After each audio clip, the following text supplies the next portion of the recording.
Yeah, I mean, listen, you're playing offensive line in the NFL. It's a challenging thing. It's the only position in sport that you don't ever look at the object. So to answer your question and say that I have an awareness, I mean, we follow along. I'm close friends with Bobby, so we pay attention. We played them last year. So it's one of those things that you have an awareness of it. There's a pride element to it. There's a standard here, and we know that. So we're looking to embrace that and just improve every day too. I mean, that's your goal in the spring especially. Looking at Evan Neal's tape from when he's healthy, what do you think he needs to do to kind of take the next step? Yeah, I mean, I think offensive line is a developmental position to begin with. So your maturation between year 1 to year 2, JMS year 2 to 3, we should see that development. There's a myriad of things that we're trying to work on as a group. But then as an individual, we look and say, hey, maybe change how we set with our hands or maybe be a little more square. I was talking to AT yesterday about doing some different things. So that's, individual. There'll be some stuff within the framework of perhaps how we're changing a technique or a scheme related. We're always looking, Dave's had us, analyzing this or trying to do that. But as an individual, you look at some individual techniques and you try to change it. I would also say, going into the question, that my time in Ohio, I had a chance to, get to know Coach Tressel a little bit, Jim Tressel, and one of the things he always said was, don't judge a player when they're young and don't judge a player when they're injured. And that's, that's something that I think you take into the forefront in looking at the situation. Is the plan for him to just solely focus on right tackle, or would you give him any looks at guard?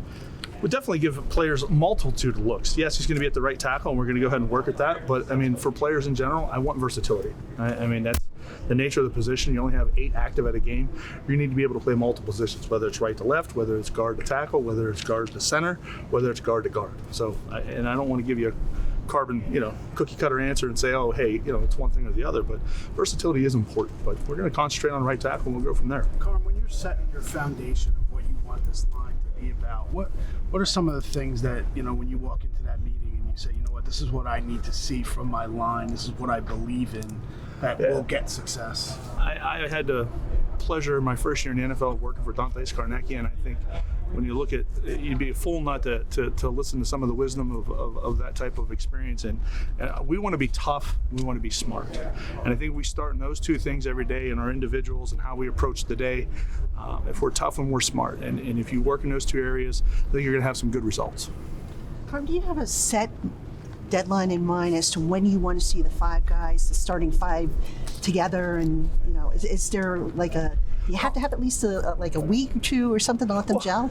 Yeah, I'd like to think by the time you come out of your last preseason game, you pretty much know where your starting 5 are going to be. But I'd say before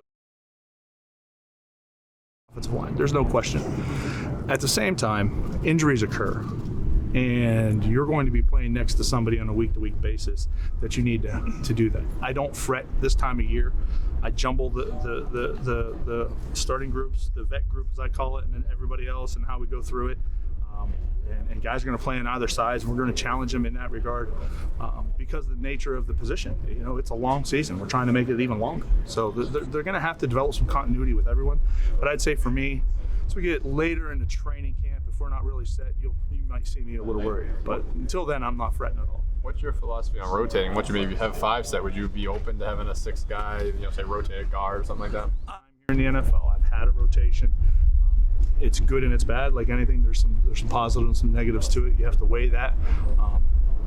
If you're going to do it, you do it with the mindset of whether it's an injury, perhaps you're trying to limit a load on a guy, or the whole adage of you're trying to develop a young player.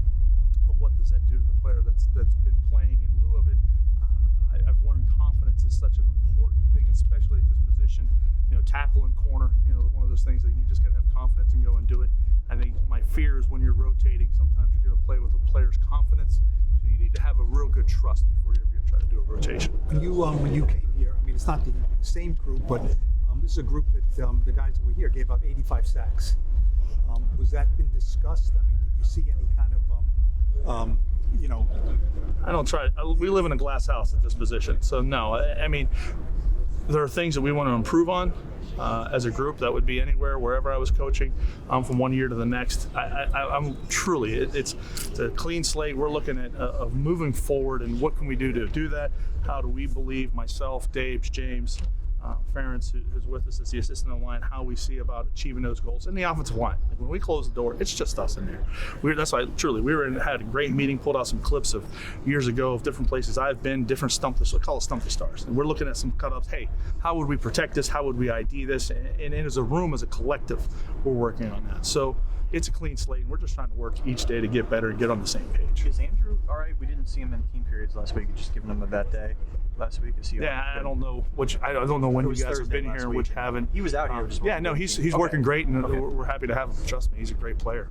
I had first interaction was at the combine, and we had him here on a visit, and then I was at the pro day as well. So I guess 3 different exposures to him in person for sure. Yeah. What were your takeaways? Very positive.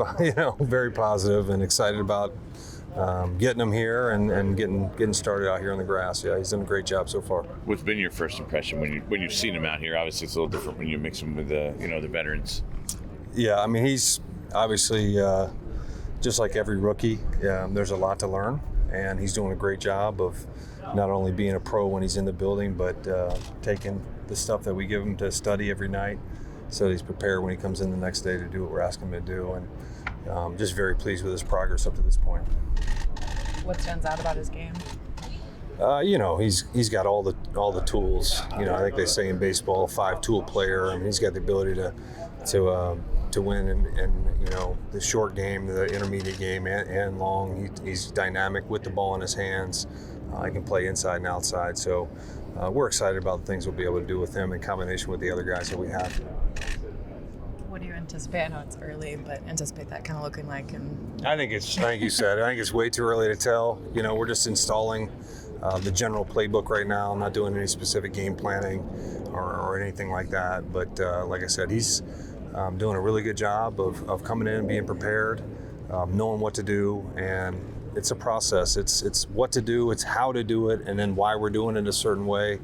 And those are the kinds of things that sustain you throughout the course of a season. And he's only a few weeks into that process. I don't want to put enormous expectations on him, but he was the number 6 pick in the draft. Mm-hmm. Why do you think rookies in the league now, the way it's set up, can have such instant impacts? Like guys like, Justin Jefferson, Jamar Chase, Odell here, like they come in 1,200 yards. Like they come in, it's a position where you can have an immediate impact. You don't have to necessarily work your way up. Why? Yeah, you're certainly talking about, the top 1% of the guys, but I think that you can because there's so much passing that's done in all levels of the game right now. It starts in high school. Guys are airing it out on every snap virtually, and then Malika's played a lot of college football, 2,000-yard seasons that he had there, so caught a lot of footballs in the best competition in college football in the SEC for a premier program. Those guys have done very well when they've made that transition, the guys that you referenced, and certainly not trying to put those kinds of expectations on him, but are very confident in the player that we have, yeah. How about some of the other guys? Like, what was your message to Jalen Hyatt after his rookie season, and kind of where have you seen him come back? Yeah, I think Jalen, his growth so far, a year removed from when he first got here is tremendous. All the work that he put in, invested in his game, learning what, how, and why. He's just a different guy. He's gotten stronger here in the off season. Still has the speed, that we all love about him, and just confidence is a result of demonstrated performance. And he was able to go out there and make plays for us and show up in games and help us win games. And has a lot of experience, a lot of in-game experience, and that can only serve him well this year. How much has he gained weight-wise?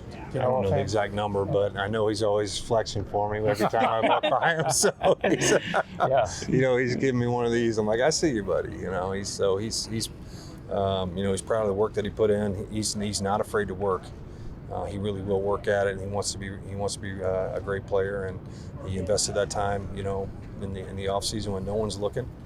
And feels good about where he's at strength-wise. I think he's still got some room where he wants to improve in that area, but he's just a young guy, so he's got a lot of time to do that. I hated anybody from 2 years ago, but 2022, the year guys would have played, you were picking up receivers basically off the street and playing them. And now I'm looking at a group that has Neighbors and Slayton and Wandale and Hyatt and Allen Robinson.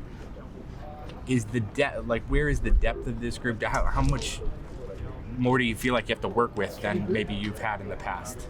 Well, I think you've said it very well. It just creates competition.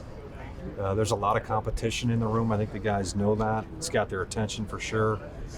The old phrase, iron sharpens iron, it really just makes everybody better. And I think, daily, day in and day out, we come out here, guys know that they got to maximize each and every opportunity to try to earn a role. And that's all we're trying to do is figure out who's going to be here. And then once we do that, we can really start talking about, what these guys are going to be able to do for us. What are your expectations for Wandale in year 3? This is just every year. A healthy Wandale. A healthy Wandale. I know. You said that right, healthy. Like to keep him healthy, but he certainly looks healthy out here. Looks like the guy that we thought he could be. He's had some unfortunate injuries his first 2 years, but has shown some signs of being a guy that can really impact games. And get the ball in his hands early in the down, or be able to win, later in the down on third down and things like that. He's got really good short area quickness and lower body strength, encourage work in the middle of the field, and I think that those are all things that will serve him very well, and we can continue to expand upon the things that he's done well. Where does Darius fit in with this group? I think one thing you've seen from Slay over the course of his career here is that he's always found a way to fit in.